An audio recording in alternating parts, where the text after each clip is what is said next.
et on peut télécharger Scout sans IBEX. Donc il n'y a pas besoin de la librairie par intervalle IBEX. On clique et on enregistre. Bon, il faut savoir que on va utiliser comme compilateur, alors le programme il est en C++, et on peut télécharger sous Windows. Alors là, je fais qt.html, qt.html, et on peut télécharger une version sous Windows assez légère, qui est celle-là. Donc je clique ici, je télécharge Qt, et je me retrouve dans cet environnement que voilà. Alors, à l'intérieur du zip, il y avait quelques CPP, mais il y a quand même assez peu de lignes de code. Donc, on va avoir une petite librairie sur les intervalles. On va avoir Vibes. Alors, Vibes, c'est un outil qu'il faut lancer avant de visualisation graphique. Donc, je lance ici le projet, le point pro. Alors, moi, comme j'ai Qt qui est installé, il me lance ce genre de choses. Alors, j'agrandis la fenêtre. Et voilà la structure du programme. On va avoir ici le bateau principal qui est dans une classe boat, boat.cpp, avec les équations d'état ici. Alors le mouvement, il est quelconque. J'ai pris des équations d'état cinématiques relativement simples. Sur Mousse, sur l'implémentation Mousse, on a quelque chose de beaucoup plus sophistiqué, avec un modèle 3D. Ici, on a pareil pour le Scout. Alors le Scout, c'est les robots éclaireurs qui sont devant le bateau. On va avoir l'algorithme de localisation qui est ici, qui n'est pas forcément très long, mais qui va utiliser principalement l'algorithme Sivia. Donc voilà, ici l'algorithme de commande, il est donné ici, commande par champ de vecteur. Ici, on va avoir, on stocke les datas qui nous sont envoyées par le bateau principal et par le deuxième Scout.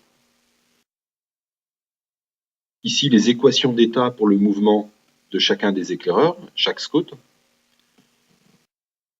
Et les contracteurs qu'on va utiliser. Alors, il y a les contracteurs sur la distance. En effet, on va contracter par rapport à l'information qui nous dit qu'on mesure la distance par rapport à l'autre Scout, mais aussi par rapport à la distance relativement au bateau. Alors ici, on va devoir revenir dans le passé pour aller chercher les informations dans le passé pour faire un observateur d'état sur un horizon fini. Et ici, c'est ce qui nous permet de faire passer, en utilisant le calcul par intervalle, phi, une boîte d'un instant K1 à un instant K2, dont on a besoin pour remettre en cohérence les informations du passé. Alors ça, c'est le programme Scout. Le main, alors il y a le séquenceur, où alors le séquenceur, il est censé connaître les informations du terrain. On connaît la distance entre 0, alors 0 c'est le bateau, 1 c'est le Scout 1, 2 c'est le Scout 2, donc on mesure les distances entre les deux Scouts, entre le bateau et le Scout 2, entre le bateau et le Scout 1. Et ici, on déclare les deux Scouts, S1 et S2, et on déclare le bateau qui est à la surface B. Ici, on a alors, on appelle plusieurs fois l'algorithme Sivia dans une boucle de propagation. On appelle l'algorithme de contrôle qui va nous calculer U1, U2. Alors, ici, c'est la position désirée pour le Scout, en 4 et en 2, alors dans le repère du bateau. Alors ça, on peut voir ça comme des dizaines de mètres, 40 mètres, moins 20 mètres. Donc 40 mètres, ça veut dire que le robot, on demande au Scout 2 d'être 40 mètres devant le bateau, et moins 20, c'est-à-dire 20 mètres à droite du bateau. Ici, les équations d'état pour le Scout, et puis ici, on calcule le prochain pavé enveloppe. Alors si je lance ça, je ne vais peut-être pas le lancer sur 100 secondes, mais uniquement sur 10 secondes, pour mieux voir les choses qui se passent. Alors, il va falloir lancer inévitablement Vibes avant, ça c'est important. Je lance Vibes, et Vibes, qui est là, va recevoir des messages et tracer ce qui m'intéresse. Donc ici, j'appelle vibes au début, ici, et aussi dans l'algorithme, pour pouvoir, par exemple, draw robot, ça va appeler vibes. Ça dessine des robots en rouge, donc le bateau sera dessiné en rouge, et on va voir, on va avoir le Scout 1 et le Scout 2 qui vont dessiner ici. Je lance le programme. Voilà ce qui se passe. Donc là, il intègre sur 10 secondes. Au début, le robot ne sait pas où il est, donc on trouve ici, comme il mesure que des distances, on retrouve une sorte d'anneau. Puis rapidement, il arrive à se localiser. Alors je vais essayer de zoomer quand même pour voir ce qui se passe. Par exemple, pour un des deux scouts, il part là, il est dans le mauvais sens, il va rejoindre sa trajectoire et peu à peu rejoindre sa target, sa cible, qui est représentée par le pavé en orange. Voilà. Pareil pour le deuxième scout, il va rejoindre sa target, qui est le losange rouge, excusez-moi. Et le triangle rouge, c'est le bateau. Et on a à chaque instant la boîte englobante. Donc en noir, vous avez la boîte englobante qui contient tous les pavés jaunes à l'instant T, et puis la prédiction de la boîte englobante par les équations d'état me donne la boîte en vert. Donc cette grande boîte en vert qu'on a au début, c'est l'instant initial. C'est moins 100 plus 100. Alors, on verra peut-être mieux si je change quelques paramètres. Peut-être dans Scout, ici, dans le Civia, je peux régler le nombre de boîtes. Alors, le nombre de boîtes dans le Civia, ici, j'étais réglé à 10 boîtes. Bon, si je mets 100 boîtes, je vais avoir un pavage beaucoup plus précis, mais ça va me demander beaucoup plus de temps de calcul.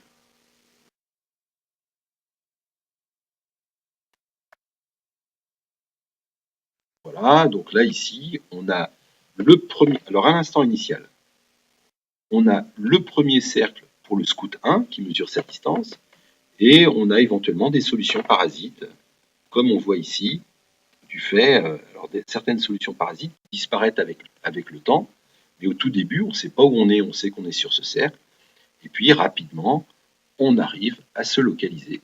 Donc ici, dans chaque boîte, on a une centaine de pavés, à la fois pour le Scout gauche que le Scout droit. Et voilà. Alors maintenant, pour des raisons de temps de calcul, j'ai intérêt à avoir moins de boîtes, mais on peut voir quand même cette zone en jaune. Alors, mettons, j'en isole une, bon, une qu'on voit bien, c'est par exemple celle-là. En fait, cette zone en jaune à un instant K peut être vue comme l'équivalent d'une ellipsoïde de confiance pour un fil de Kalman. Donc, on sait que le robot, il est là-dedans. D'ailleurs, bon, le triangle, le centre du triangle est dans la zone jaune concernée. Donc, je ferme ici. Je reviens à une dizaine de boîtes parce que ça suffit largement. Et dans le main, je vais lancer pour un temps beaucoup plus grand. Et pour des questions d'affichage, eh ben, toutes les 100 boîtes, j'efface. Parce que sinon, l'affichage prendrait trop de temps puisqu'il mémorise chacune des boîtes. Alors, je le relance et on va voir ce qui va se passer. Alors, dans la loi de commande, on va avoir une singularité si le bateau va tout droit. En effet, si le bateau va tout droit, on peut montrer théoriquement que les scouts ne peuvent pas se localiser. Donc dans ce cas-là, la boîte enveloppe va devenir beaucoup trop grande. Et si elle est supérieure à 2, c'est-à-dire en gros à 20 mètres, ben mon robot doit manœuvrer pour se localiser. Donc ici, je lui demande de ralentir, de tourner, peu importe, j'agis sur U1 ou U2, la commande du bateau. Alors bien sûr, pour la commande, je vais avoir besoin de connaître, de transmettre. Alors, on va voir ce que ça va donner, mais quand même ici, pour la commande, j'ai besoin de transmettre ici les coordonnées X et Y et θ du bateau, mais aussi la vitesse de rotation du bateau, la vitesse du bateau, donc c'est pour ça que je transmets en fait l'état du bateau. Mais ici, je lui transmets aussi plusieurs endroits, les distances, tout ça, le scout a connaissance de cette distance-là. et de la boîte englobante du deuxième scout. Donc en effet, on remarque ici que pour le Civia, non seulement j'ai besoin de connaître la distance au deuxième scout, mais j'ai aussi besoin de connaître la boîte englobante de l'autre scout. Ça va m'aider pour mes calculs. Donc S1, le scout S1, a besoin de la boîte englobante pour S2, et réciproquement. Mais le problème, c'est que comme S1 va avoir besoin de la boîte englobante, il va affiner sa propre boîte, ce qui va aider S2 à affiner sa propre boîte. Donc, on va revenir ici, et c'est pour ça qu'on a cette boucle qui est ici. D'accord? Donc, on a besoin de transmettre de l'information, mais de façon modérée, puisque c'est juste une boîte englobante. Bon, sinon, on met un, c'est pas trop grave. Donc, je lance la simulation. La simulation, bon, je le lance sous Vibes. Alors, Vibes est toujours lancé. Hop, excusez-moi. Donc là, il efface tous les 100 fois. Et regardez ce qui va se passer ici. Il se perd, et hop, il manœuvre. Il manœuvre pour arriver à se relocaliser. Bon, voilà, il l'a fait. Alors, je vais maintenant afficher tout du long pour avoir peut-être une meilleure idée. En gros, voilà ce qui c'est. À l'instant final, donc t égale 100, le robot sait qu'il est là, dans cet ensemble-là. Il essaye de rejoindre la target qui est là. Là, c'est pour le deuxième scout. Et le bateau est là.